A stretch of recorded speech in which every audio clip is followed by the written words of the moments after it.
Magandang araw sa ating lahat at welcome. Maraming salamat po sa pagdalo kahit alam naming umuulan kung saan man kayo ngayon.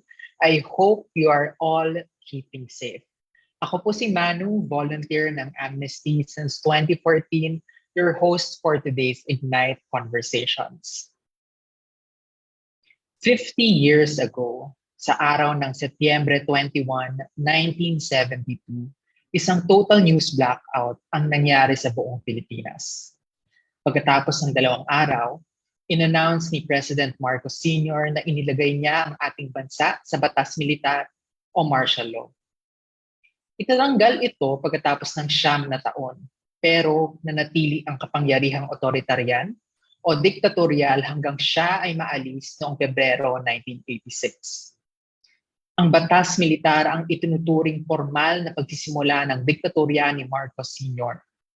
Inuulat ng Amnesty International na higit 3,000 ang namatay, times 10 ang tinorture, at times 25 o 70,000 ang ikinulong. Pero matagal nang nagsimula ang pagpapatahimik sa malayang pamamahayag mula sa unang re-election ni Marcos Sr. noong 1969. Hanggang ngayon, ang administrasyon ni Marcos Sr. ay isa sa mga pinakamadilim na panahon sa ating kasaysayan. At daladala ng mga survivors hanggang ngayon ang mga malulungkot at masasakit na kwento at karanasang ginawa ng gobyerno noon sa atin at kapwa niya Pilipino. Pero nang lumipas ang ilang mga taon, nagmukhang nawawala na mga istoryang ating naririnig, dala na rin ng mga opinyon o chismis na kumakalat at kinakalat, at ito ang nagwawagi sa pang-araw-araw na usapin kesa ang katotohanan. Tila nakalimutan natin na ang mga kwentong ito ay nangyari sa mga totoong tao, mga kapwa nating Pilipino, mga nakakasalamuha, nakakasama sa biyahe o commute, mga totoong magulang at anak at kapatid at kaibigan. Kaya mula sa muling pagwagi ng ikalawang henerasyon ng mga Marcos, nagkaroon ng panawagang mag-move on na lang tayo. Pero mukhang nalilimot natin na meron ding naipapasa mula sa isang henerasyon patungo sa sumunod. Sa mga anak at apo ni Marcos Sr., ito siguro ang political capital, pero sa mga tinorture o kinulong ni Marcos Sr., ito ang mga kwento na tila nauulit muli. At kapag naipapasa ang kwento, naipapasa din ang trauma. Ang mga anak ng mga biktima at survivors ng batas militar o martial law ay mayroon ding mga kwentong ating pakikinggan. Mga kwento ng mga absent na magulang, mga kabataang kulob sa takot o namuhay sa military camps. Maging ang kanilang mga anak ay may karapatang mabuhay ng payapa kasama ng kanilang mga magulang at walang takot na hindi nila nakamit dati. Narito tayo ngayong hapon upang kausapin at marinig ang kwento ng isang anak at kanyang mga magulang na namuhay sa batas militar. At malaman kung meron nga bang pagkakaiba kung ano ang noon at ano ang ngayon. Kasama natin ngayon si Ate Isa Manalo Lopez, isang theater maker, director at educator. Nakikipag-collaborate siya sa mga paggawa ng socially engaged work at nag-advocate to uplift women's personal narratives and its contribution to social history. Kasulukuyan niyang tinatapos ang kanyang MA in Theater Arts at nagtuturo sa Department of Speech, Com and Theater Arts in UP Diliman. Siya rin ang Artistic Director of Dulaang UP. Bago tayo magsimula, in a few seconds, kung meron kayong mga katanungan sa ating panauhin, ilagay lamang sa comment section para ito ay ating maisama sa ating pag-uusap ngayong hapon. Ang episode ngayon ay maaaring magkaroon ng mga sensitibo o triggering topics, kaya meron tayong kasama na mental health professional na handang tumulong kung kinakailangan sa ating guest o sa ating mga manonood. Kaya pakilagay lamang sa comment section kung kinakailangan nyo ito. So, welcome Ate Isa. Maraming salamat po ulit sa pagdalo ngayong hapon. Kamusta po kayo? Magandang hapon. Okay naman. Excited na din na makausap ka at makapagbahagi ngayong hapon na to. Maraming salamat po sa pag-oo, no, at ibahagi yung kwento nyo. I'm sure yung ilan sa mga manonood natin ay first time lang din maririnig ang inyong kwento ngayong hapon. So siguro start na lang po tayo doon. Okay lang po ba kung maaari niyo pong ikwento sa amin ang inyong childhood days, no, inyong mga kabataan? Ano po yung mga earliest memories ninyo? So, syempre, ang earliest memories ko, medyo mga nasa 3 years old, 4 years old. Pero gusto ko lang sana din magsimula dun sa kung paano lahat nangyari para sa akin, how it all happened. So, noong March 4, 1980, pinanganak ako sa loob ng kulungan.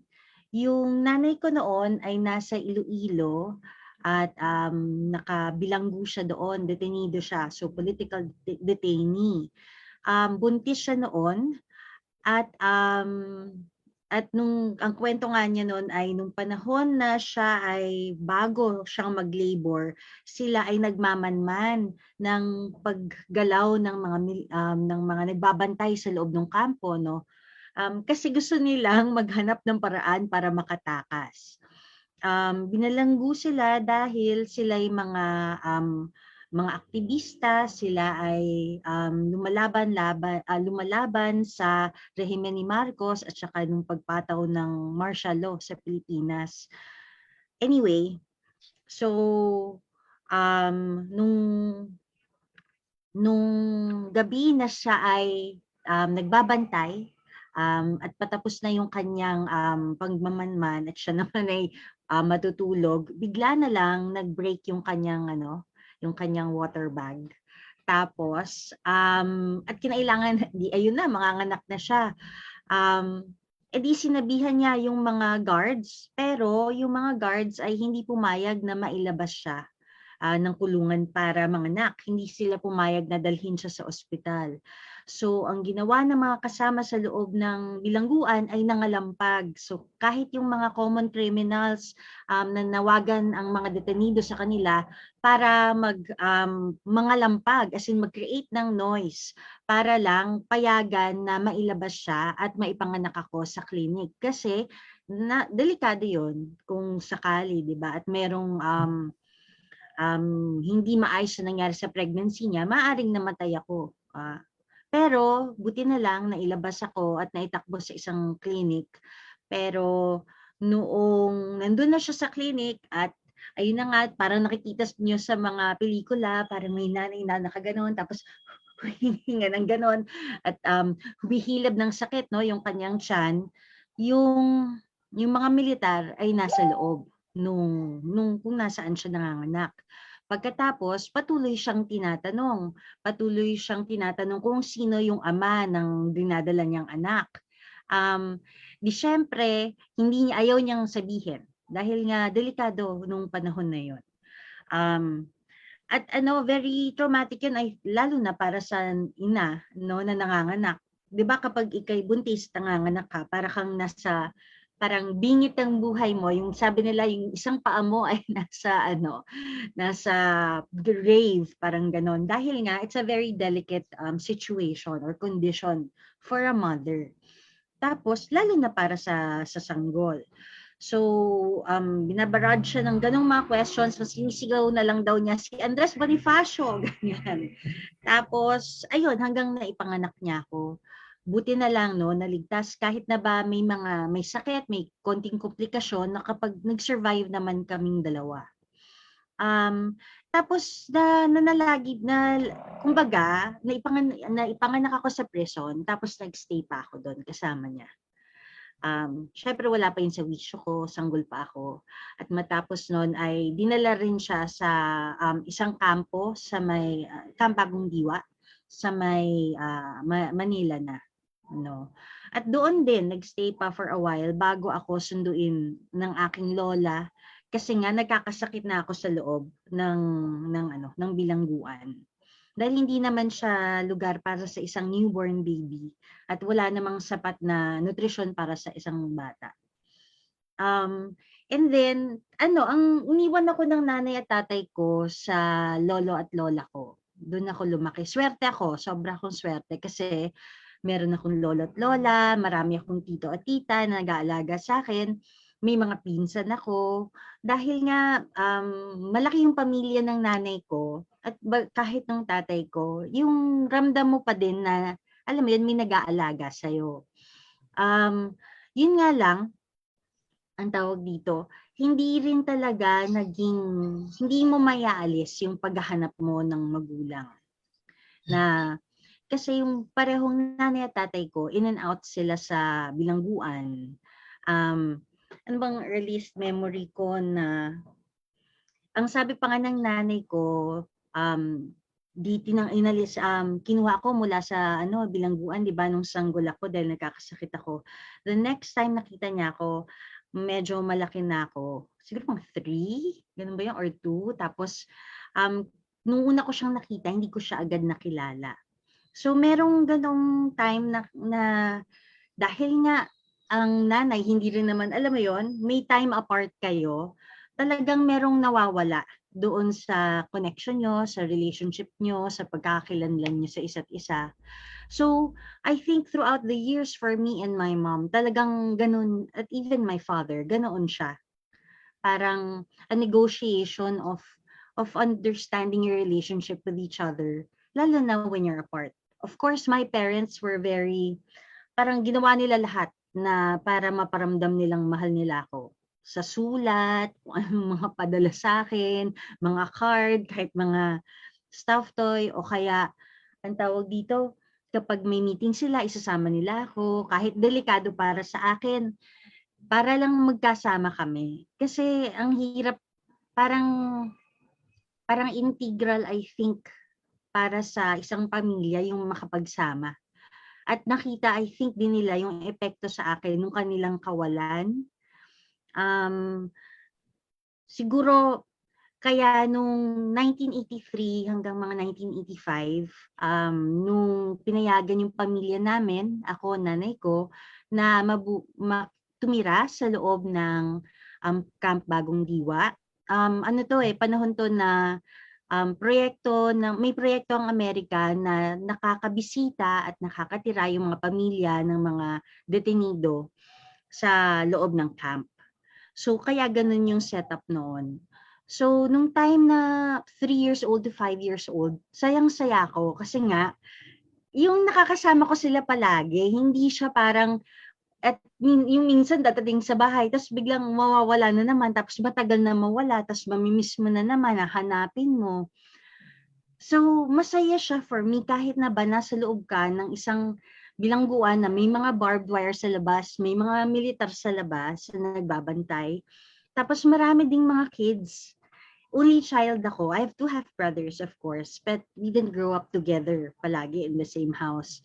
So, masaya for me na meron akong mga kalaro ng mga kaedad ko, maakyat ng ng mga puno, may aratilis, alam mo yun. Tapos, yung mga ibang detainees, meron silang mga klase. Parang may art classes, merong mga karate classes. Alam mo yun, parang it's a really small community that I think they were also trying to help create a means for the children to kind of find a sense of normalcy in a time na talagang wala, in a time na very violent ang nangyari sa labas, ganon. Grabe, hindi, nagiging emotional pa din ako pag naaalala ko siya. Kasi I guess sa akin, hindi natatanggal yung pain of having lost that time. Parang ganon. And it's been years, and finally now I'm still with my parents. Pero yung having always to not know if they will come back, having always to be afraid of thinking na baka mamatay sila, was such a very hard thing for me. Hanggang pagtanda ko, hanggang college na, hanggang even after college, even right now, parang dahil nga, alam naman natin na hindi naman nawawala yung threat sa buhay ng mga taong who are very progressive, who want to take part in shaping or how the government is running to make sure na maging makatao ang pagpapalakad ng pamahalaan at ng lipunan natin, hindi nagiging palagi siyang dangerous na ang tawag dito na scene, na environment o kapaligiran, parang gano'n. Isa pa sa mga hindi ko makalimutan na mga early memories ay, ang tawag dito,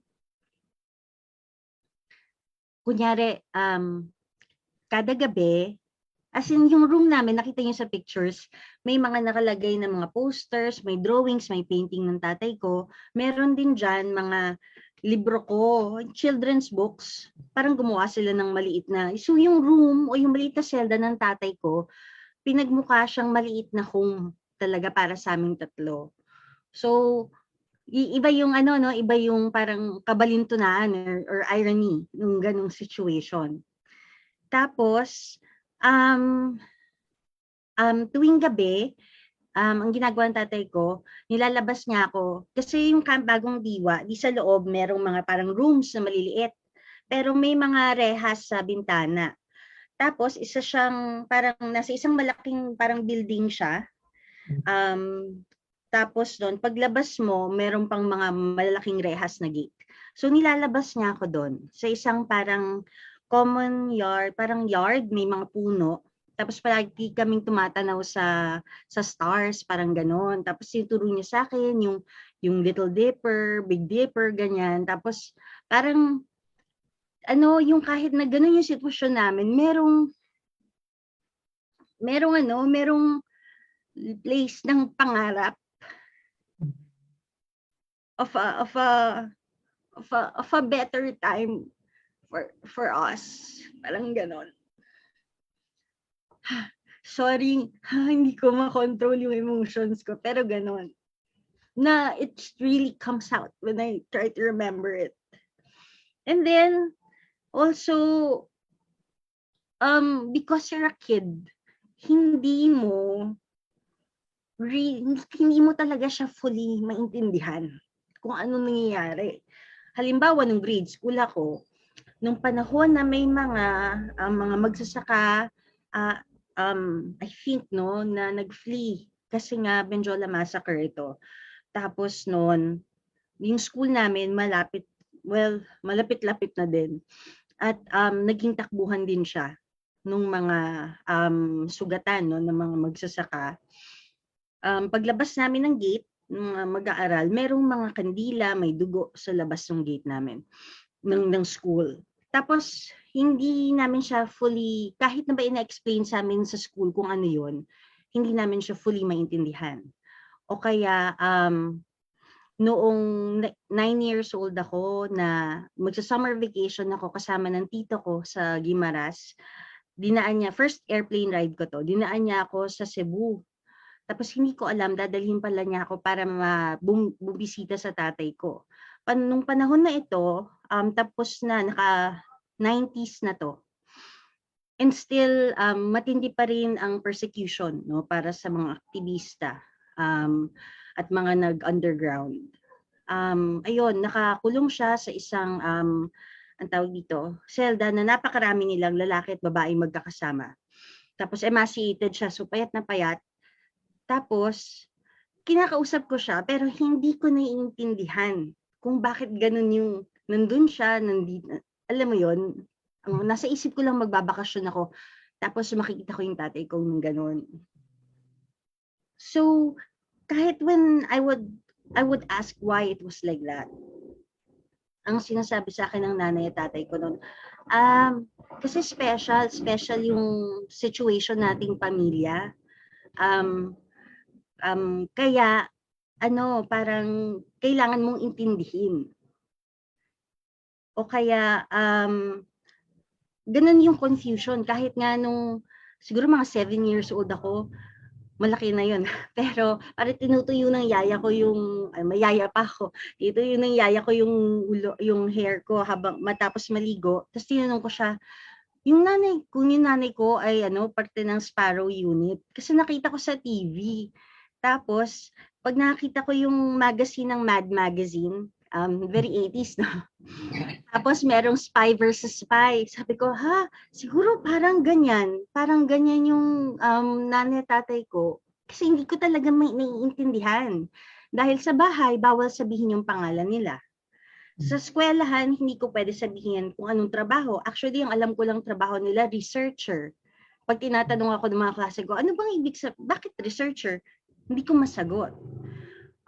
O kaya, kahit sa bahay, kahit pag-usapan lang sila, hindi pwedeng gawin kasi baka may bugs daw. Titignan ko yung telepono namin dati, meron man nakikinig sa telepono namin? Yung ganon.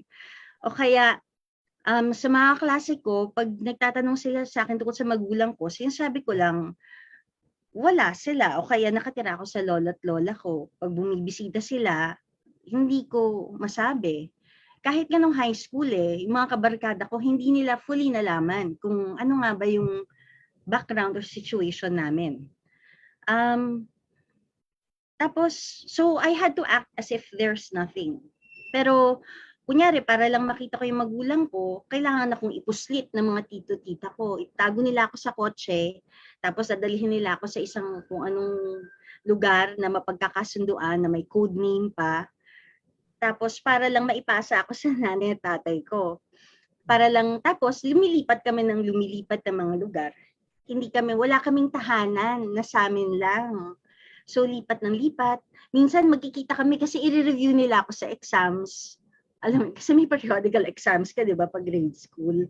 Yung kita mo, yung effort talaga to want to have a family. Pero, but the times are so different. The times are very hard. I mean, if you have an experience of your mom coming home after a long time na hindi mo siya nakita, tapos humahangos siya. Kasi nga, may mahabol daw sa kanya mga lalaki in plain clothes, na ang tawag dito? Naka-motorcycle. Tapos noon, para dukutin siya. Pero swerte siyang nakaligtas siya. Tapos, nakauwi siya sa amin sa bahay. At buti na lang hindi kami pinasok. Or isang beses na habang nanonood lang kami ng balita, bigla na lang yung nanay ko nag-breakdown, umiyak siya.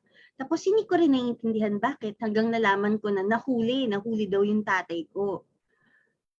So parang it's been years of trying to grapple and understand kung ba't ganun ang sitwasyon namin. At anong kinalaman nito dun sa pamahalaan at saka sa lipunan, nangyayari sa lipunan natin. Parang gano'n. Salamat po, Ate Isa. Okay lang din po na huminga muna or kung kailangan nyo po mag-pause, perfectly fine lang po or uminom ng tubig. Pero maraming salamat po. Nakakataba po ng puso yung kinuwento nyo, no? Lalo na yung pagtitingin doon sa mga stars, no, kasama ng inyong tatay. In connected po doon, Ate Isa, tingin niyo po paano kaya, kasi parang may culture po, no, ng takot na pumapaligid sa inyong mga magulang, pero meron din sa inyo, no? Dahil hindi niyo po maikwento nga yung about sa inyong mga magulang, sa inyong mga kaibigan. So paano po kaya ito nakaka-apekto sa inyong pang-araw-araw na buhay habang lumalaki? For example, sa pakikipagkaibigan po ninyo or pag-aaral or paghahanap ng trabaho, malaki po kaya yung effect nito habang lumalaki kayo? Yung epekto niya, I think, mas nag-register. Kasi nung bata ko, wala pa naman akong ganong awareness na tignan o bantayan yung aking sarili, kung okay ba ako o hindi ako okay. Pero mas nag-manifest na ito nung high school ako. Kasi meron akong mga emotions o matinding mga kalungkutan na I could not deal with. Nagkaroon ng panahon na nasa mga, mga 14, 15, 16, yung mga edad na ayoko pumasok, kasi hindi ko naiintindihan. O kaya feeling ko parang isolated ako sa lahat, kahit na ba, andyan na ba yung mga kaibigan ko sa paligid ko. Parang there are a lot of things, a lot of emotions going on with me. And then hanggang nalaman ko na lang when I was much older, as in much older talaga. Kasi nagpatuloy yun eh. Nagpatuloy yung ganoong, anong tawag dito, effect sa akin psychologically. Umabot na rin sa punto na nagkaroon ako ng eating disorders. And I realized yung eating disorders na yun was happening in high school. And then later on, matinding depression, hanggang malaman kong na-diagnose na ako in my 30s na meron akong bipolar disorder. At nung pinoproseso ko to kasama ng aking therapist, na-pinpoint din namin na malaking ugat niya yung abandonment sa akin nung kabataan ko. O kaya ganung pakiramdam o situation of abandonment. Kasi hoda bang hindi naman talaga ako nilisan ng magulang ko. O kaya yung fear, sabi sa akin nung counselor ko dati, kaya ka hindi makakain. Kasi meron kang literally something na hindi mo ma-stomach.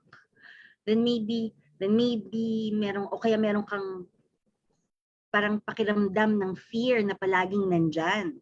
Dahil nung bata ako, andun na siya. Parang it was an everyday thing for me. So malaki yung dagok nun sa akin.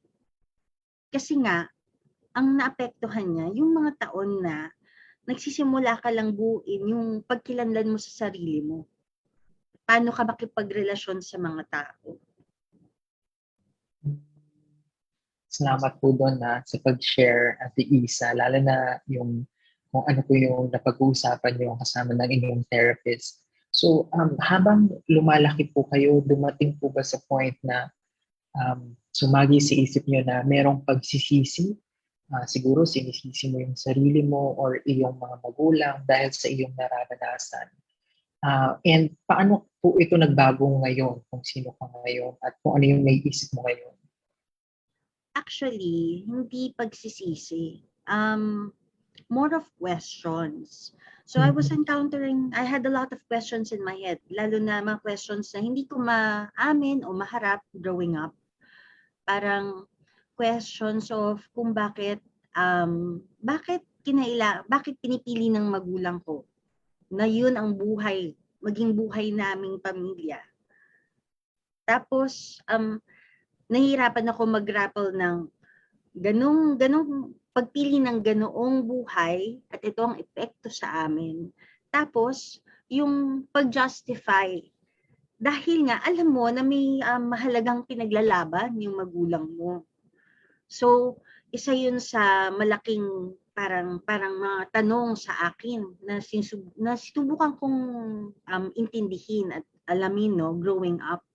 And then realizing, and kasi sa school naman namin, pinag-uusapan kung ano ang nangyayari sa lipunan, sa martial law, kahit sa mga rehiyon at probinsya. Meron din kaming mga immersion noong high school kung saan kami nakakasama nakakapamuhay o nakakabisita sa mga komunidad. Doon ako mas namulat sa kung bakit necessary na ganun yung pagdaanan namin o ganun yung tahakin na buhay ng magulang ko. At kung ang pinag-uusapan ay pakikibaka para matigil ang kagutuman o pakikibaka para hindi na magkaroon ng mga extrajudicial killings. Parang na-realize ko na yung aking pinagdaanan ay kahit papano dulot ng ganoong parang kasakimang nangyayari sa lipunan. Parang hindi ko mahihiwalay at hindi rin mahihiwalay ng magulang ko ang kanilang mga actions sa kung anong nangyayari. Parang pagtugon siya. At para sa kabataan na nabubuhay sa ganoong sitwasyon, wala kang ibang, there's no other way but to go through it. And there's no other way kung hindi tumugon. So kahit ngayon, parang sa pinagdaanan nating huling rehimen na merong extrajudicial killings na napakalala rin ng yung pagpatay sa mga sa mga tao, at saka meron ding ang tawag dito, pagsupil sa kalayaan ng mga taong mamahayag. Parang hindi pa rin nagbabago ang sitwasyon para sa atin o kahit para sa kabataan. Sigurado ko marami sa mga batang na ulila dahil dun sa EJK o sa drug war ay merong ganito o mas malala pang mga kinakaharap o trauma na bitbit. At hanggat hindi, at yung na-realize ko na hanggat hindi natin baguhin yun, sa kung anumang, o makisama para baguhin yun, sa kung anumang capacity na meron tayo, meron pa ring bibit-bitin na ganitong trauma ang mga kabataan, at dadalhin nila ito hanggang sa kanilang pagtanda. Salamat po, Ate Isa, para doon. Ngayon po, kasalukuyan kayong theater artist, no? Isang guro na ginagamit yung art in its many forms, no? Para ibahagi po ang inyong karanasan kasama ng inyong mga magulang nung patas militar. No? Siguro yung question ko po would be, paano po nakatulong yung art, no, to help you come to terms with your younger self siguro, kung anong naranasan niyo noon? Nakatulong po ba ito para mas intindihin, no, yung mga questions na sabi niyo kanina? Yung role ng art sa buhay ko has changed or evolved as I was growing up. When I was younger, mga 8 years old o kaya mga was in my grade school, high school, naging paraan siya para sa akin na maka-connect sa mga tao dahil nga only child ako, wala naman ako masyadong nakakausap sa pamilya at yung pakiramdam na para ka nabubusalan, di ba? Sa art, nakakaya mong mag-express ng sarili, nakakaya mong maglabas ng kung anumang pent-up emotions na meron ka. Dahil mula sa dance, pumasok din ako sa teatro, nag-aral din ako ng teatro. Malaking bagay yung sense of community. Natututo kang mag-collaborate, makinig sa ibang tao, tapos magsabi din ng anong sa tingin mo, ang palagay mo, makapagkwento ka. Alam mo yun. Pero pagdating na nung nag-aaral na ako ng teatro, nakakasulat na ako ng sarili kong mga dula, nakakapag-direct na ako, tapos nga later on, pumasok pa ako sa pag-aaral ng pelikula. Parang mas lalo kong naintindihan na yung platform na to ng pamamahayag ay paraan para makapag-reach out sa mga tao at magdala ng mga narratives. Kasi ito yung personal advocacy ko magdala ng narratives ng mga taong silenced o kadalasay hindi pinakikinggan.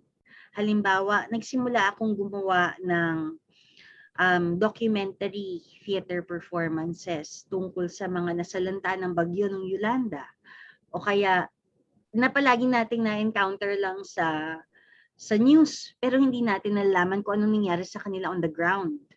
O kaya yung personal kwento ko, nung panahon na ilibing si Marcos sa libingin ng mga bayani, gumawa ako ng isang, ang tawag dito, personal, self-revelatory, o kaya one-woman show, kung saan I was trying to understand kung ano ang relasyon ng aking identity bilang babae at sa lipunan ko. Anong relasyon ng aking identity sa halimbawa pagka-torture sa magulang ko, o kaya yung sa sarili kong mga very traumatic experiences na hindi ko na rin na-disclose, pero very traumatic experiences inside prison.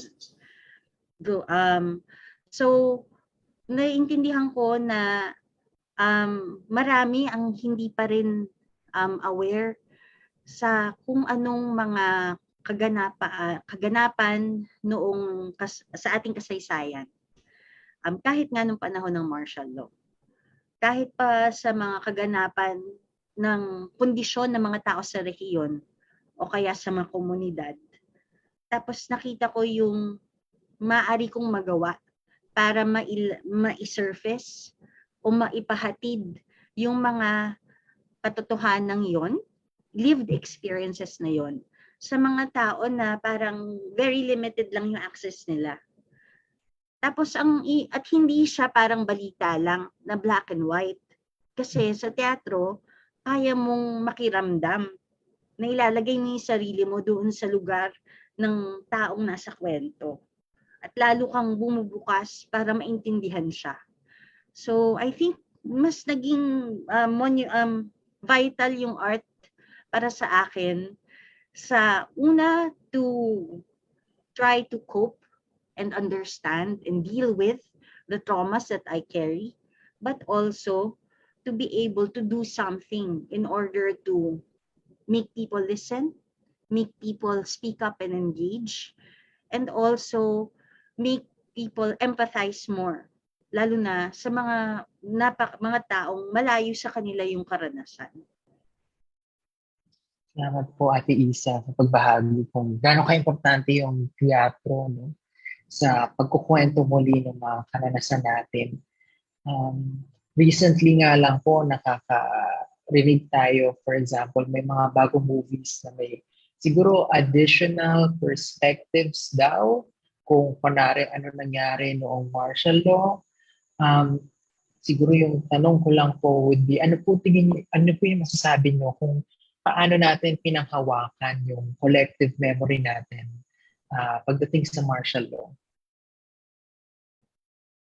Palagay ko parang there's so many forces at work looking at yung ating kasaysayan at yung pinagdaanan natin sa ilalim ng martial law. At parang nasa precipice tayo, yung pakiramdam ko. At dahil napakatindi ng story wars, dahil nga sa social media, napakadali na lang din maglagay ng information na maaaring hindi naman accurate. At madali ring maglagay ng information na nakaka-persuade. At yung persuasion na yon ay maaaring can go both ways. At dahil napakabilis ng ating pagtanggap sa information, at minsan dahil din sa buhay nating napaka-busy, napaka-toxic, magulo, ang dami mong inaintindi, wala ka ng espasyo sa araw mo para lumalim pa sa mga inaalam mo na impormasyon dahil napakabilis na lang sa atin ng information eh. Pero parang pinapaalala niya na kung hahayaan mo lang anuring ka ng ganun, mas lalong maaaring mawala sa iyo yung grounding mo sa totoong pinagdaanan ng Pilipino sa kasaysayan. So, kaya kailangan mo maging maingat. Kasi hodang ikay namamahayag o ikaw ay nanunood ng mga pelikula, nagtitingin ng mga videos online sa TikTok, ganyan. Dahil hindi lahat yon masasabi mo agad na totoo. Meron tayong ganung conundrum ngayon na kailan rin nga natin maintindihan kung ano ang truth o hindi. Paano ba natin siya talaga, paano ba natin masisigurado na ang lumabas na mga facts tungkol sa ating kasaysayan ay maprotektahan natin at mapanghawakan. Hindi siya ma-influence ng influencers na mas malakas lang ang boses. Maraming salamat po, Ate Isa. Super agree po, lalo na kung yung karanasan na pinag-uusapan po natin na ngayon ay yung tulad ng iyong lived experiences at ng marami pa na nakaranas ng martial law, kanilang mga anak, at maging kanilang mga apo. Kaya dito na po pumapasok yung intergenerational trauma na pinaka-topic natin ngayon. Kaya maraming salamat po, Ate Isa ulit. sa inyong kwento ngayong hapon. Paalalahanan lang po natin yung mga manonood ngayon na kung may mga tanong, meron po kayong mga mensahe para kay Ate Isa, ilagay lang po ito sa comment section dito sa Facebook Live. Okay lang din po at maaari din kayong magtanong sa ating mental health professional na kasama natin dito ngayong hapon. Sige. Meron pong mga ilang messages of solidarity na babasahin ko lang, Ate Isa. Yung isa mula kay Jen, salamat for being vulnerable and sharing your story, Isa. And then isa from Aaron Davis mula sa Tacloban, thanks for sharing your story, Isa. Our collective trauma also includes Typhoon Yolanda. I am here to listen and help. So maraming salamat po sa mga mensahe at mga katanungan. Bukas pa po naman ang ating comment section kung mayroon. Siguro personally, may tanong pa po ako kung okay lang na interesado po sana ako sa point of view ninyo bilang isang anak ng mga political prisoners. Ano po kaya yung naging role ng EDSA Revolution dati para sa iyo bilang yun po, anak? So, 6 years old ako na. So, disclose yung age ko. Charot. Hindi. 6 years old ako nung panahon ng EDSA Revolution. At naalala ko, lumabas yung mga tiyuhin ko. Wala yung magulang ko sa bahay. Lumabas yung mga tito ko, tita ko, para makiisa. Makiharang, meron pa siyang picture, yung isang tito ko nakikiharang dun sa isa sa mga tangke. Tapos ako, nasa bahay, kukuha akong balumbo ng mga damit. Tapos ako sa ilalim ng namin, ng dining table. Nakikisa ako, pero nasa ilalim lang ako ng dining table namin. Malaking bagay yung makita mo sa yung mga kapamilya mo o kaya sa TV na nagkakaisa yung buong bansa, na hindi ka nag-iisa. Nakikita mo yung droves of people na talagang naninindigan. Pero gusto ko lang sabihin din, dahil nga as a 6-year-old then, hindi ko pa naman fully maintindihan yon. Kung titingnan ko din ang epekto nun sa buhay ko, hindi nagbago. Even after 86, hindi pa rin nakalaya nabilanggo pa rin yung tatay ko, hindi pa rin siya nakalaya. Even after 86, UG pa din yung magulang ko nun. And even after 86, nagtuloy lang yung trauma at yung threat sa buhay nila. At marahil, at sa buhay ko din. Kasi hindi nga ako makalabas ng bahay na mag-isa. Kailangan may kasama ako. Yung ganon. Hindi natapos yung laban natin even after 86. Merong alam mo yung malaking bagay na napaalis natin, no? Ang diktador. Kahit papaano nagkaroon ng pagbabago, pero hindi buong-buo ang pagbabago dahil hanggang ngayon hinaharap natin yung ganitong, yung hindi naman tayo aabot sa kung anong kalagayan natin ngayon, kahit sa pamahalaan, kung fully na bago ng 1986 revolution lahat. So, ano pa rin, nandun pa rin yung tawag sa atin na kailangan nating kumpletuhin o buuin yung hindi pa natapos na pagbabago na yun. Salamat po Ate Isa.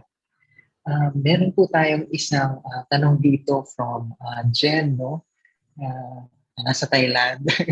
Paano po ba mag-heal from generational trauma? Naiintindihan ko po na justice is necessary for healing. But what does one do when that isn't available yet? Nabanggit niyo po how it was helpful to seek professional help and express yourself through theater. May iba po bang paraan for other people? Ate Isa?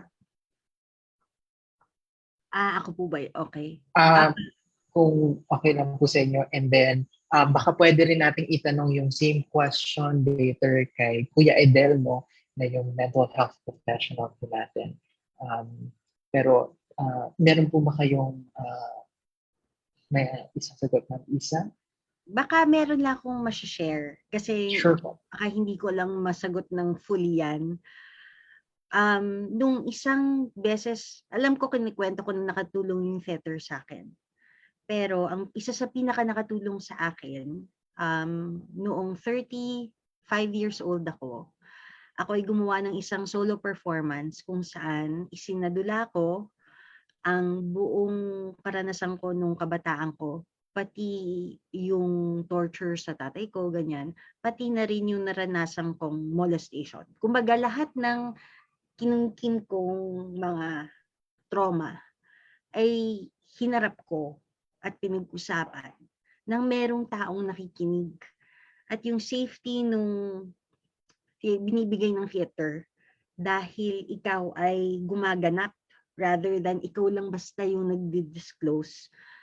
At yung matapos yun, yung palakpak ng mga tao, yung yakap ng mga tao pagkatapos, at yung para siyang nakaka-heal, parang kahit papano, yung pakiramdam kong hindi ako napakinggan for all those years, nahanap ko siya. Tapos yes, tama yung merong professional help. At yun din talaga ang nakatulong sa akin magproseso nito. Pero ang laking bagay nung alam na nung pamilya ko kasi doon lang nila nalaman through that show. O alam na rin ng mga kaibigan ko kahit dahil lumabas siya sa Facebook at nag-post ako. Yung suporta ng mga kaibigan, ang laking bagay para maka-overcome o maharap yung mga trauma nung nakaraan. Salamat po, Ate Isa, sa pagbahagi.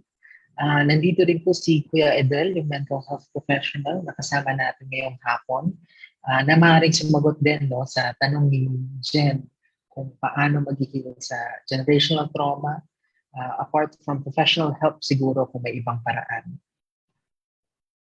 Sige, magandang hapon po. Una, maraming salamat po sa lahat, no? Lalo kay Ma'am Isa sa pag-share niya. Para sa akin po, bilang isang mental health professional, mahirap sagutin ng basta-basta yung tanong, ano? Kasi nga, it's trauma and it's unique to every person. Kasi maraming factors na play, kumbaga kung paano ka nag-react, paano ka patuloy na nagre-react every time na ma-trigger ka or ma-traumatize ka, etc. So maraming tinitingnan ng mental health professionals para malaman kung ano yung best way to heal. Pero ang isa sa mga pwedeng rekta kong sagot dyan, kumbaga, is healing from trauma, any kind of trauma, is a process. So hindi natin yan mabibigyan ng basta-bastang sagot. And malaking tulong talaga na mag-seek ng professional help, pero on your own, you can explore naman as long as kumbaga you increase your self-awareness enough to know when to kumbaga ano yung limits mo, when to stop doing this or doing that, when to immediately seek help, ganyan or not, yung mga ganung bagay. So maraming factors kasi na kailangan tingnan. And yung isa, halimbawa sa medical action group na talagang pinupush nga natin, naglilink tayo sa mga legal orgs din kasi nga healing through justice para sa mga katulad ni Ma'am Isa na cases na related no sa justice system in general, yung pinanggalingan ng trauma. Sa MAG mismo, marami tayong detainees na nagkaroon ng hindi limited sa martial law, no? Kasi ongoing yan hanggang ngayon. Marami pa rin tayong detainees na literal na doon nanganganak at hindi nakakakuha ng agarang tulong, yung tipong literal na doon sa sahig ng anak, mga ganung bagay. And then bukod pa doon yung torturous na environment even before yung panganak, etc. Pero yun, in terms of using art as parang a tool, no, for the healing process, I very much recommend po yun kasi po art helps us parang express no yung emotions na hindi kayang bigyan ng words to represent them, ganyan, no? So, maraming forms of art. Theater is just one, and with theater, oo, may words na ginagamit, pero kasi yung actions, habang, ano ba tawag doon? Ina-embody mo yung lines, I guess. Sobrang laking ano nun, no? Yung kapag viewer ka, kahit nga kapag actor or actress ka doon, ang laking tulong niya para makapagpagaan ng loob at makatulong dun sa paghilom. So, yun, ang direct ng sagot ay simulan, I guess, sa pag-explore ng ano yung iyong kayang i-handle at hindi. And then, very, very much suggested na mag-seek ng professional help. Lalo po ngayon, no, after ng pandemic, na ang dami nag-offer ng free services, no? Very much, ito hindi na suggestion, recommended, no, na i-take natin yung chance. Kasi kahit nakaramihan sa kanila ay ang ino-offer na free lamang is yung initial consultation, pagkakataon pa rin to, no, to explore kung ano ba talaga, no, kumbaga magkaroon ka man lang ng kaunting insight na saan ba nag-uugat yung iyong mga nararamdaman, nararanasan, and may chance ba na makarecover ng, I guess, madalian kung kailangan, or kung mas mahabang proseso ito at mas mangangailangan ka ba ng dagdag na tulong, and where can we, kumbaga, makukuha ito, parang ganun. Yan, sana nasagot ko po yung tanong. Yes po, maraming salamat po, Ate Isa, Kuya Edel. Very, very practical answers. I'm sure nag-agree din si Jen, no, na nagtanong ng question kung paano nga ba mag-deal doon sa concern na yun. Isang tanong na lang po siguro para ngayong hapon. Ay, may dagdag po si Ate Isa. Anong mabilis na mabilis lang. Sure po. Susugan ko lang yung sinabi ni Adele, no? Parang malaking bagay din yung mahanap mo yung purpose. Kung meron kang bagay na sa tingin mo lugar mo para makapag-contribute, matugunan yung sa tingin mong dapat tugunan. Dahil nga, kadalasan kapag may trauma ka, ang pakiramdam mo ikay tumatanggap ng, di ba, ng violence na yon. Kung ikaw ay makahanap ng sarili mong agency para makapagdulot ng pagbabago sa anumang paraan, na makakapagpabuti ng kalagayan, malaking bagay yon. Maraming salamat po, Ate Pwede Isa. ko bang Kuya Edel. dagdagan din yun, no? Na Sige sa po. usapin lang ng trauma, no, ipaalam lang natin sa mga viewers na bukod sa, kumbaga, direkta na pagranas ng isang, pwede ka pa rin kasi na mag-manifest ng symptoms ng trauma dahil lamang sa narinig mo yung kwento ng iba, or na-witness mo ganyan mga bagay. So hindi limited dun sa tao na naka-experience lang talaga. Kaya napakahalaga nga na yun nga, alamin mo ano yung limits mo. Basically, attend kayo ng training namin para mas madali tungkol sa stress, sa trauma, no, in relation to HRGs. Pero basically, yun nga, it all boils down to how prepared are you to react to different situations that bring you stress, to prevent parang yun nga, those situations to turning into shock and trauma, no, sa tagal ng panahon. Ganun natin dapat pinapalakas yung ating mga human rights defenders. Yun, tapos yun nga, maging aware lang tayo na hindi limitado dun sa naka-experience ng trauma, ang trauma. Okay? Kasi hindi tayo aware, madalas, karamihan ng tao hindi aware, na nakakaranas tayo actually maliliit na trauma araw-araw. Pero kasi na-overcome natin sila, so nagiging dagdag na lakas siya. Pero may mga pagkakataon nga na ganito kalalaki at ganito kahaba, kumbaga, no? Kasi malaking event siya and hindi siya natapos sa isa, no? Yung nangyari kay Ma'am Isa. Kasi hanggang ngayon, kumbaga, ramdam niya pa yung epekto nitong buong ito, di ba? 50 years, ilang years after ng martial law. Pero yun, so maging aware lang ang mga tao, and we very much recommended pa rin to seek professional help as soon as possible. Maraming salamat po, Kuya Edel. At sa bagong kaalaman din, attend po kami dyan sa training ninyo. Sige po, I think meron ba tayo isang counting oras na lang para sa isang huling tanong. Ate Isa, ano pong mensahe ang inyong maibibigay sa mga young Filipinos, no, about martial law?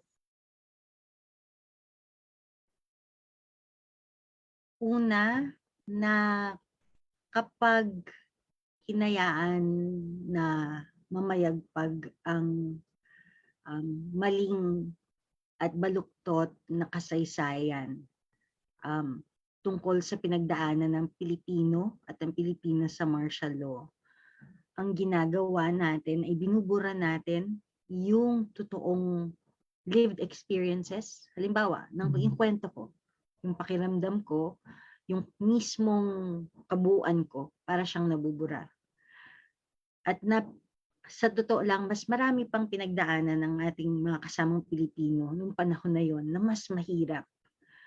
At kung kakalimutan natin siya, hindi talaga tayo fully makakaabante dahil palagi natin siyang bitbit.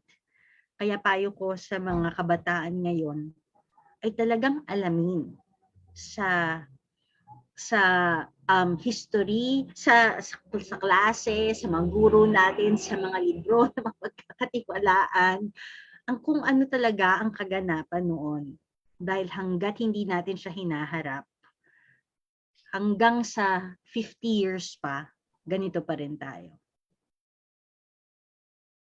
Maraming salamat po, Ate Isa, sa inyong oras at kay Kuya Edel din po, no, sa kanyang suporta para sa session natin, Ignite Conversation ngayong hapon. Ibabahagi lang po saglit ng Amnesty International ang pag-launch ng isang bagong proyekto, ang Martial Law Bloodlines. So ang Martial Law Bloodlines ay isang play on words kung saan hina-highlight natin ang bloodlines ng mga martial law survivors at isang kindat na rin, no, sa konsepto ng pagtatattoo kung saan ang mga tattoo artists ay iginuguhit ng very, very light lang ang tattoo outline. Ang pagtatattoo ay matagal nang itinuturing bilang act of resistance at isa itong pagpapakita ng ating bodily autonomy at ang ating karapatan at kapasidad para magdesisyon sa ating sariling buhay at kinabukasan. Lahat ito na wala sa isang gobyernong otoritarian o diktatorial. Okay. So bago po tayo magtapos, magtatanong na lang po ako, Ate Isa, kung meron ba kayong mga gustong ibahagi pa, final words, closing statements po para sa ating mga manonood.